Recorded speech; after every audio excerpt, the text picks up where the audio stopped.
بسم الله الرحمن الرحيم. ولقد آتينا لقمان الحكمة أن اشكر لله ومن يشكر فإنما يشكر لنفسه ومن كفر فإن الله غني حميد.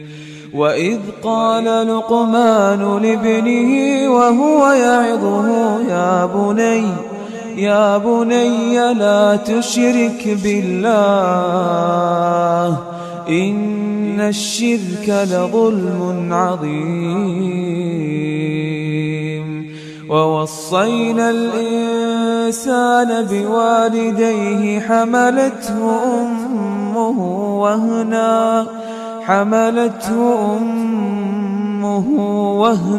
على وهن وفصاله في عامين أن اشكر لي ولوالديك إلي المصير.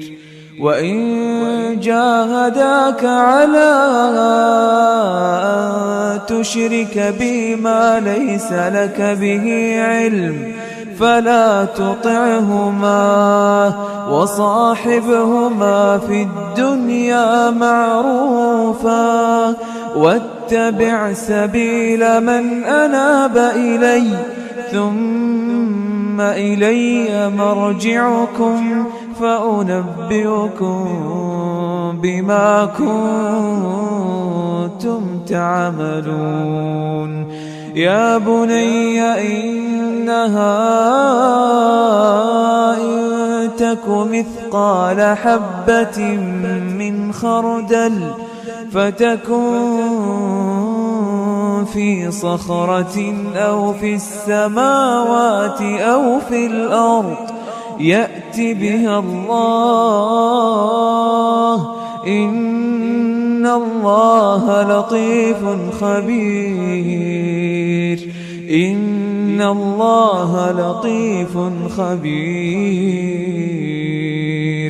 يا بني أقم الصلاة وأمر بالمعروف وانه عن المنكر واصبر على ما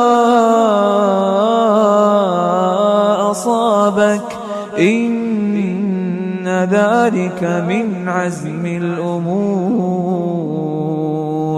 ولا تصعر خدك للناس ولا تمش في الأرض مرحا إن الله لا يحب كل مختال فخور. وقصد في مشيك واغضض من صوتك إن أنكر الأصوات لصوت الحمير.